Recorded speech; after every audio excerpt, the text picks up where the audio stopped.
Hi, this is Craig Stocks here at Utah Desert Remote Observatories. You can find us online at utahdesertremote.com. And today we're going to look at processing the Andromeda Galaxy from a one-shot color camera.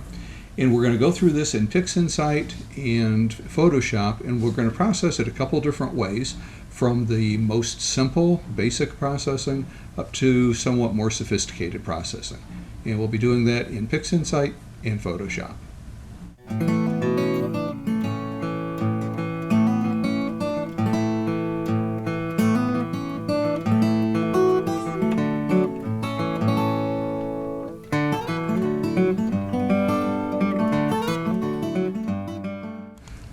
So let's start in PixInsight, and I grabbed some images of this target last night, and I always start by going to Image Inspection, Blink, and then I'll use the load icon and go find that data. So that would be from the Nook 2, and I was imaging it for a client, and then I kept imaging the next day. So this was data not for the client, but for myself. And open this, and what this lets me do is just kind of blink through and make sure all the images are in focus and nothing disastrous happened somewhere. I always like to use this top histogram icon, and that causes the blink tool to go through and calculate a unique screen stretch for each image. And then I can just quickly use the cursor key to step through these images and make sure they all look okay. And those all look okay. So I'll close these and close the blink tool, and now we're ready to set up our weighted batch pre-processing, which is found under batch processing, weighted batch pre-processing. And this tool is really a godsend for PixInsight. What it does is very intelligently automate the entire calibration and stacking process of all of your images. And the way it's organized, the different tabs across the top are the different types of data that you might load, for instance, bias, darks, flats, and lights. And then the buttons at the bottom let you load, for instance, plus lights will let us load those lights that we just looked at. And so there are the light frames, and you notice it automatically organizes them by filter, and if there were different exposure times within an individual filter, it would segregate them by exposure time also. Now we need our darks, flats, and biases, and I keep all those in a single directory. So I can use the plus directory button to load an entire directory at a time, and I'll just go to my calibration masters, and here is the folder that has the Takahashi one-shot color calibration files. And PixInsight loads all of those and automatically recognizes what type they are. So we now have a bias, the darks, and flats all loaded. So there's a little bit of setup that we need to do. I'm going to turn on the astrometric solution because we'll use that for color calibration. And then I'm going to go to the calibration tab. A couple things I need to do here. These are one-shot color, or CFA, color filter array images. So I need to tell PixInsight these are color images. So if I click, for instance, on one of the flat groups, now in the center column we see the settings that go with whatever is selected on the left-hand side. And I need to click CFA images, and then I'll click apply to all flat frames, and I'll confirm yes, I really want to apply that to all. And then I'll do the same thing with the lights. I need to click on CFA, and I even need to tell it that these are RGGB mosaic pattern. And then again, apply to all light frames. I'm not going to use cosmetic correction, so I'm going to uncheck that box. And then I want to set a literal pedestal value of 300, and I'll apply that to all light frames. The last thing I need to do is set an output folder.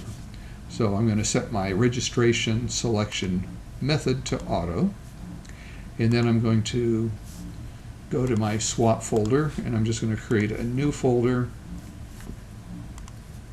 and we'll name this Andromeda for video.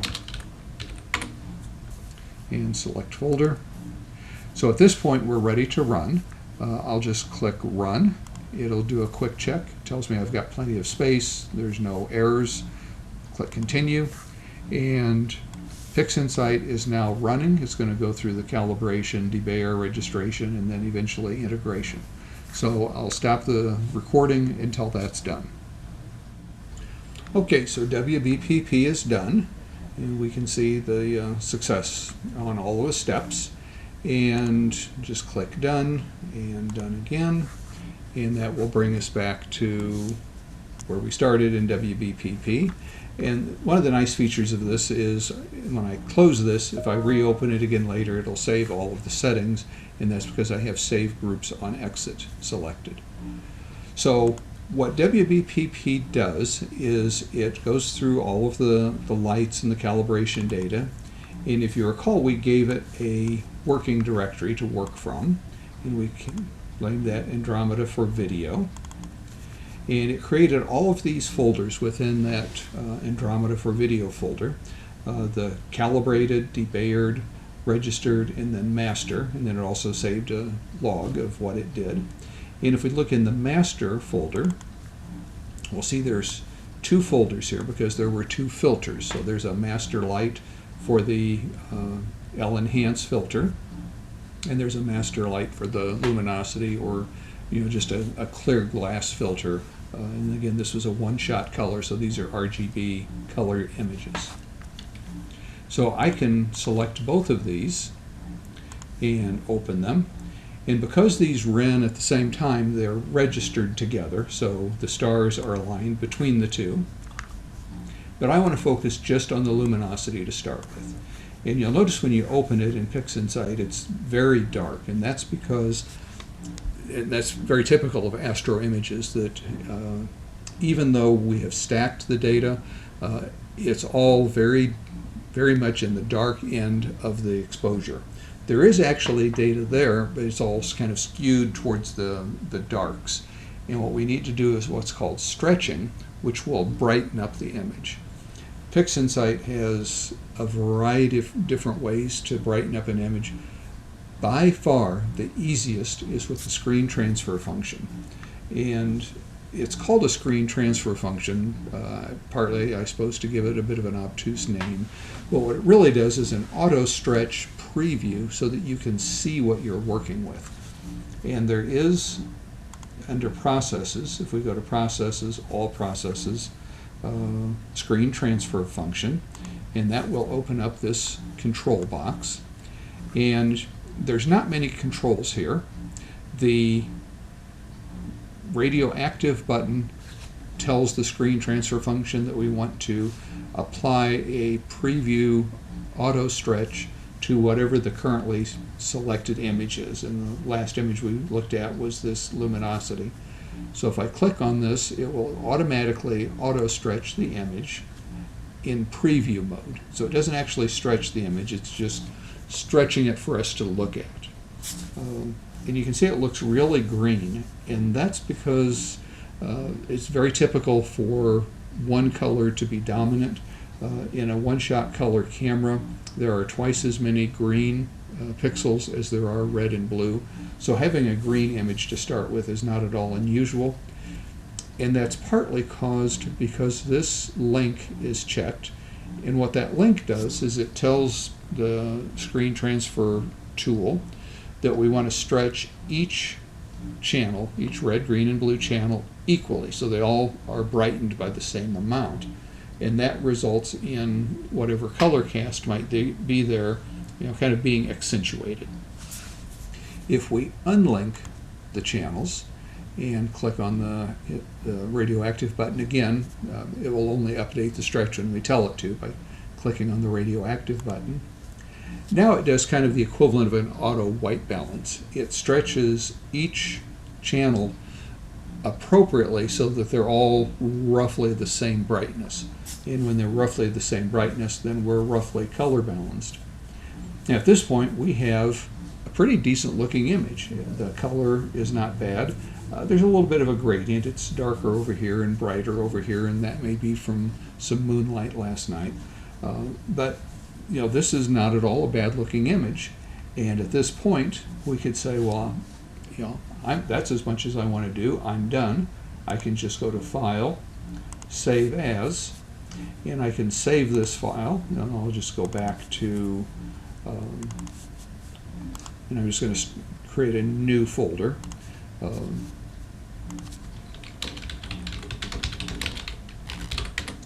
Andromeda for the video, and I'm going to save this as a TIFF, and I'll save it as a 16-bit TIFF because that saves a lot of the color fidelity. So that's a fairly decent finished image, but we can do better. There are a number of tools that we can use to remove this gradient and kind of even things out. And one I like to use is one called Graxpert. And if I look under Processes, All Processes,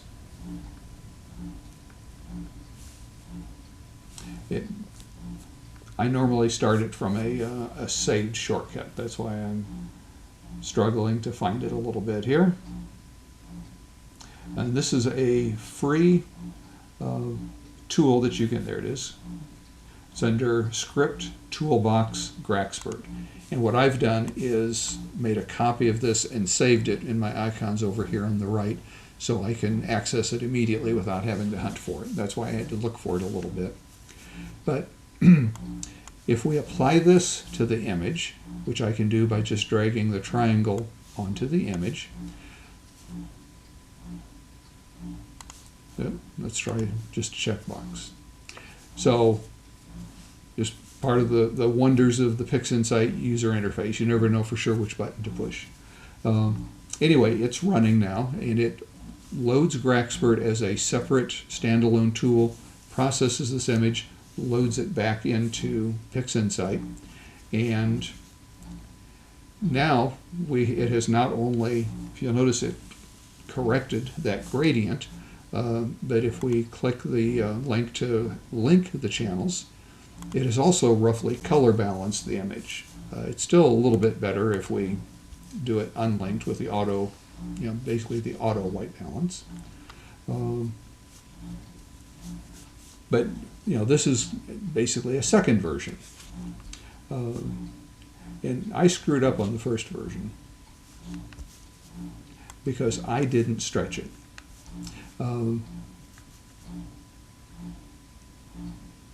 Rather than starting the whole recording over, because this is probably something that people will do accidentally, and I made that mistake because I'm not working in my normal flow.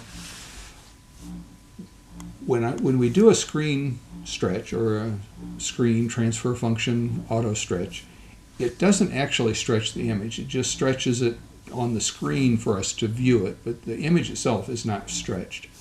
And the way we know that is there's a green bar over here in this vertical tab next to the name, and that indicates that the screen's transfer function is currently turned on, and we're viewing an auto stretched or a screen transfer stretch version of the image. If I turn it off, in the way I normally do it is with this icon in the toolbar, that's still what the image looks like, and you can see now that went away. And what I really need to do is apply this screen transfer function to the image to make it permanent. So to do that, I'm going to open up the histogram transformation function, and that would be under, well, I can find it under all processes faster. And again, I save versions of these, histogram transformation. What we need to do is copy the settings from the screen transfer function down into the histogram transformation function and then apply this to the image. It seems convoluted. After you've done it a few times, it becomes kind of second nature. So what we'll do is we'll just grab this triangle, which represents the settings of the screen transfer function as it's currently applied, drag it down to the histogram transformation tool. And we didn't see any change because here we're looking at the RGB curve. If we looked at individual red, green, and blue curves, we can see that those have a fairly dramatic curve compared to the straight line.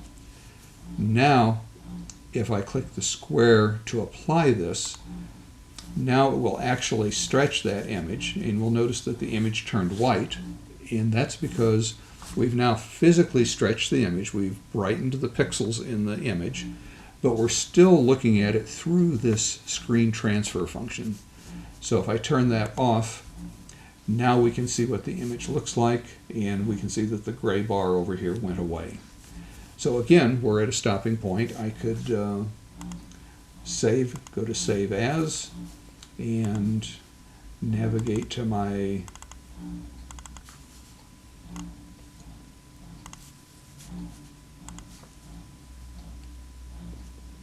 and I'm just going to go ahead and overwrite this. When I saved the first one, I neglected to actually apply the stretch, but that's really not the best image that we're going to produce anyway. This one has got the gradient removed, so this is a better image already. The next thing we might do is color calibrate the image. And PixInsight includes a tool called spectrophotometric color calibration. And there are a few things you need to set up on it. And I am going to open this one up from my saved icons over here, because it already has some of the settings in it that you would want to use. The first set of settings is specifying that this is a Sony color sensor, R for the red filter, G for the green filter, and B for the blue filter. The other thing that you need to do is download one of the Gaia DR3/SP, or spectrophotometric catalogs. So you need to download that to your computer from the PixInsight website, store it somewhere other than the downloads file and not in the program file, and then you need to go through the process, all processes. Gaia, I believe, is the tool here, and we need to tell it where the DR3SP is located.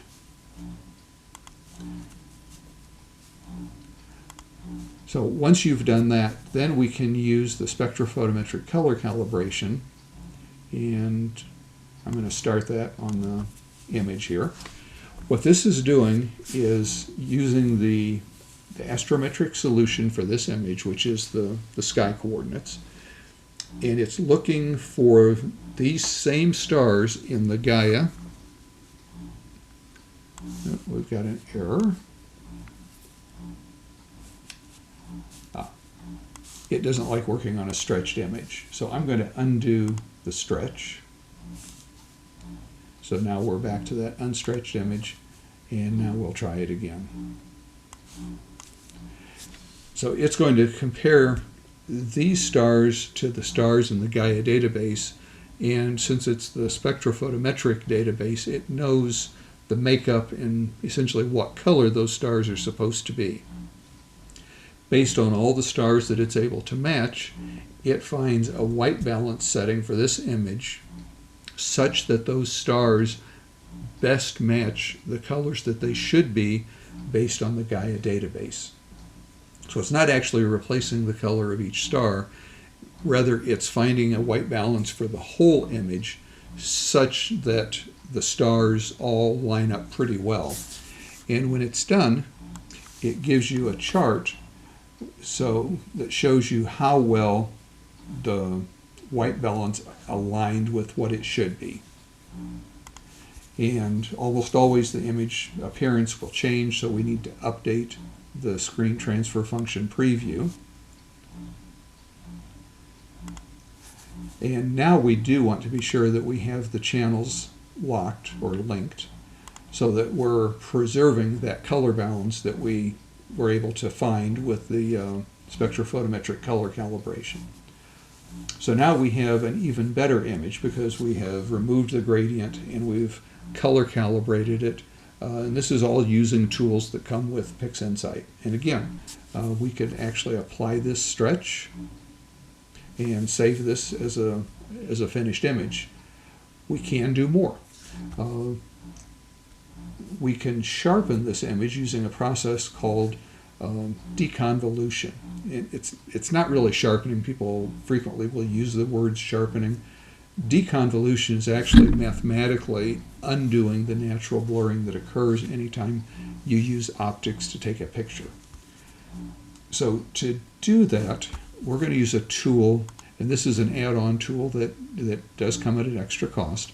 We're going to use a tool called Blur Exterminator. And when we apply this, it will use it evaluates the blurring in stars, because it knows stars should be single points.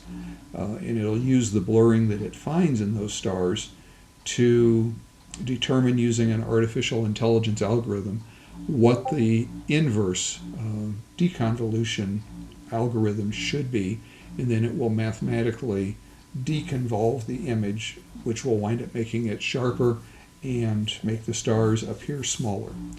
And to do that, again, we'll go to Process, All Processes, and here's Blur Exterminator, and we'll just apply this using the defaults. And this will take about 30 seconds to run. Again, don't let the fact that this is an artificial intelligence tool scare you. It's not using artificial intelligence to create new stars. It's not using artificial intelligence to go out and pull in Hubble data and replace your data with Hubble data or anything like that. It's merely using artificial intelligence as a way of estimating the deconvolution equation parameters that it then plugs into the mathematical equation to undo the natural blurring that occurs anytime you have a system capturing images through optics. It would also apply to an electronics like a sound recording, because there is noise or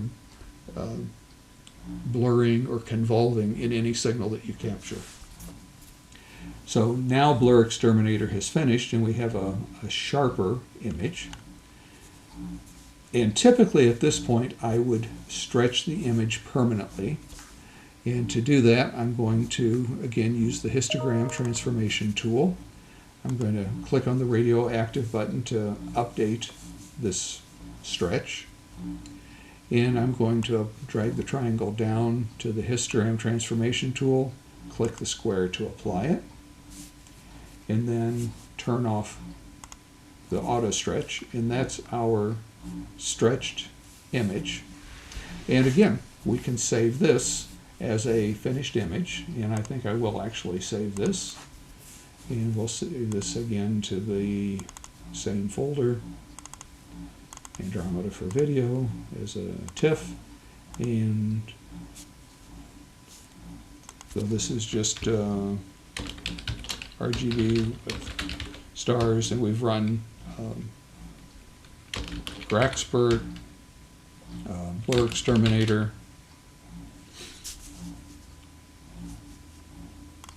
and I'll save that as a 16-bit TIFF. Now I like to go further. I like to separate the stars from the background, and I'll do that in two steps. First, I'm going to do some noise reduction, and to do that I'm going to use another tool from Russell Croman called Noise Exterminator. So if we go to Process, All Processes, Noise Exterminator, and again I'll run this at its default settings and apply that to the image. And this does a great job of removing noise in the background without affecting any of the details. So it really does a great job. And when this is done, then the next step will be to use Star Exterminator, again from Russell Croman, and that will separate the stars from the background image. So I'll go to Process, All Processes, Star Exterminator, there it is. And I do want to make a couple changes here. we want to generate the star image, and we want to unscreen the stars. And so it's using a mathematical process called unscreening, which we're then going to use a screen process to put the stars back in.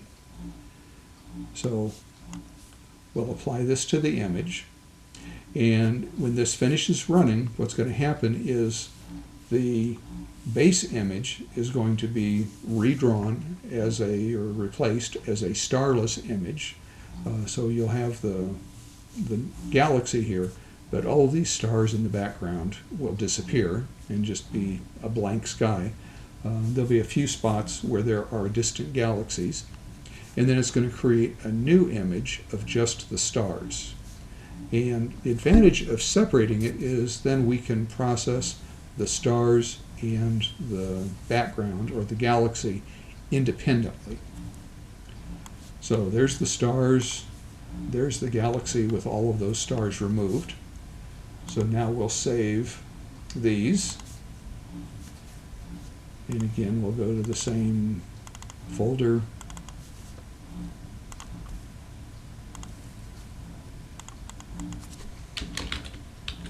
So we'll save this as starless in a 16-bit TIFF, and then we'll save the stars.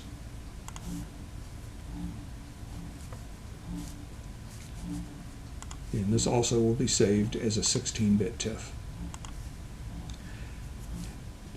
So now let's go to Photoshop. And I always use Photoshop from this point forward in processing an image. And what I want to do is load both the galaxy and the stars. And so I'm going to use this tool called Scripts, load files into stack, and that brings up this dialog box where I can browse, go to the same folder where we just saved everything. And what we want is the stars, and it's hard to tell. So there's the stars and the starless version.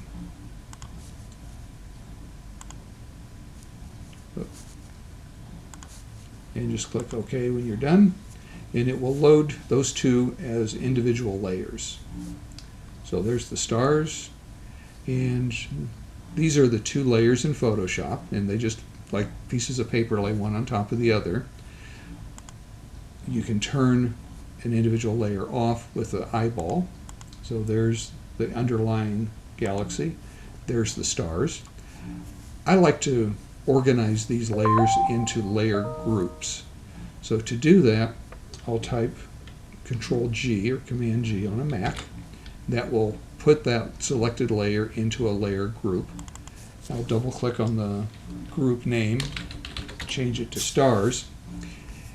And if you recall, when we created the stars layer, we selected the unscreen method. And so we want to put the stars back in using screen. And to do that, we just changed the blending mode of this layer to screen, or actually the layer group. And to do that, we go to where it says pass-through, which pass-through is the default blending mode for a layer group. But when I open this up, you can see we have a whole host of different blending modes that we could choose. There's screen, and when we choose screen, it puts the stars back in just the way it looked before we took them out. So it literally unscreened the stars from the original, and then we screened them back in. And we can now do the similar process with the galaxy itself. Select that layer, Control-G to put it in a layer group, change the name to Galaxy.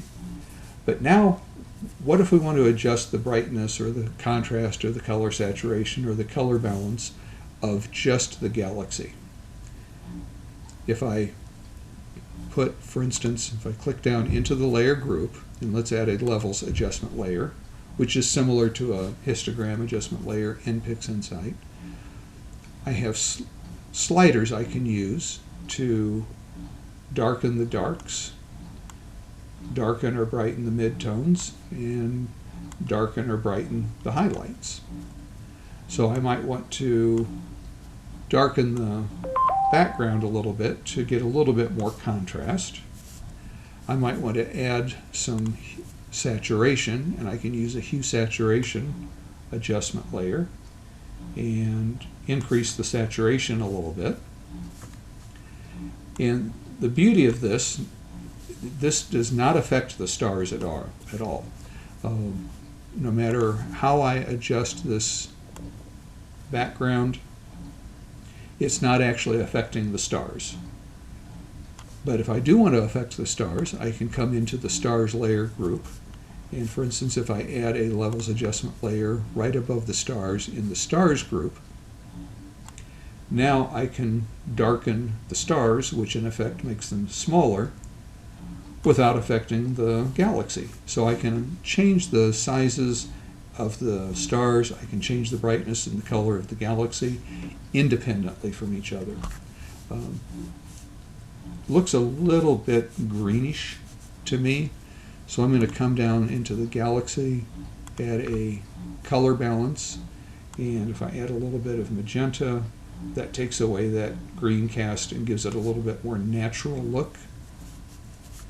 If I want to add more saturation to the stars and give them a little bit more oomph, I can increase the color saturation of just the stars, again without affecting the galaxy.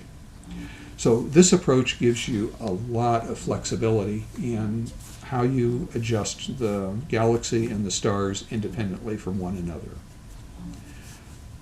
The last thing I might do with this is add some sharpening, and I'll typically want to add sharpening to the galaxy or the nebula or whatever the subject is. And I want to do this intelligently so that it's non-destructive. And so to do that, I'm going to convert this layer that has the galaxy on it into a smart object, just with right-click and choose Convert to Smart Object. And the advantage of a smart object is I can apply filters such as sharpening, and it doesn't change the original data. It only changes the appearance of the original data. So it's completely non-destructive, and I can come back at any time and change that setting. So if I go to Filter, and I typically use the Smart Sharpen filter, the fact that it has the word smart in it is unrelated to the fact that this is a smart object. And I can adjust let's make it too strong. And click OK. And what I've done now is purposely apply sharpening too aggressively, and it gives a real kind of grungy look to it, kind of a crunchy look, some people would say. If I turn the stars off, you can see even better. It's just not very attractive. So we went too far. Well, this is a smart object, so I can just double click on the word Smart Sharpen, and it brings up that filter with those settings, and I can change the settings to something that looks a little bit more rational, and click OK. And I could change this later in this session. I can change it at any time. I can say, as long as I keep all these layers intact, I can save this document and reload it next week and change it again. Nothing is ever permanent. You see here I just decided to add a little bit more color saturation. Turn the stars on to get the full effect. Sometimes when you apply a filter like sharpening, it can be too aggressive in areas where, for instance, this little dwarf galaxy. Fortunately, these smart filters come with a mask, and that's what this white square is here, right next to the word Smart Filters. And the way a mask works, any place the mask is white, it lets the effect or that layer show through. If there's black on the mask, then it hides that. So if I take my brush tool and paint with black at 100% opacity right over the core of this little satellite galaxy, and also here and maybe in the center, I'm hiding this sharpening from those areas where it might be too much. I think I want to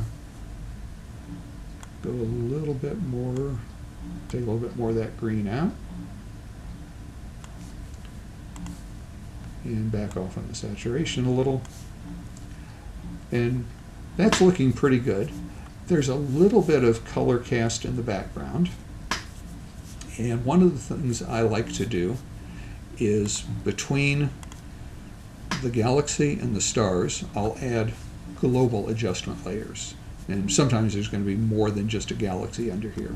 But I would add a levels adjustment layer, a color balance, a hue saturation, and then lastly I'll add a solid color. And I want it to be RGB values of 19, 19, 19. And I will get that by using a shortcut. By default, when you open this dialog, the hex values are selected. And the hex equivalent of 19, 19, 19 is 13, 13, 13.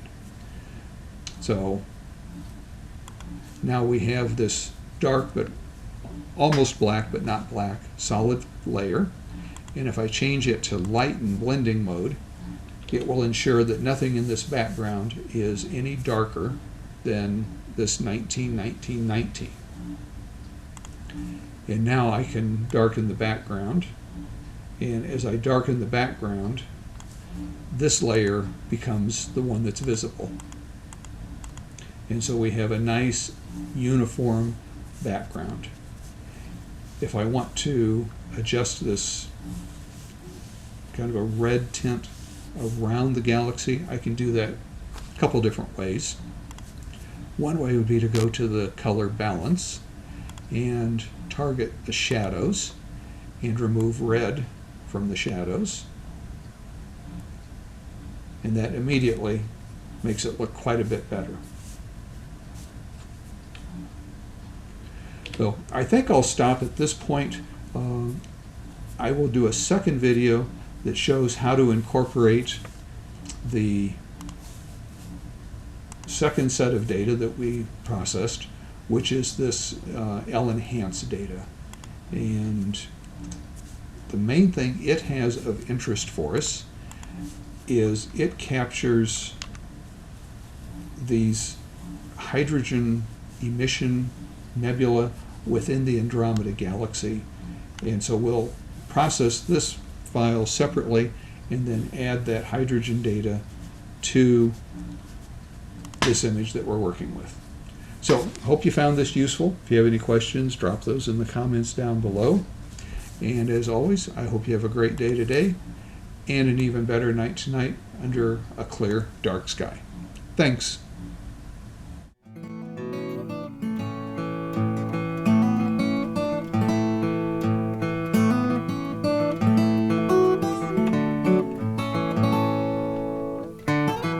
Thank you.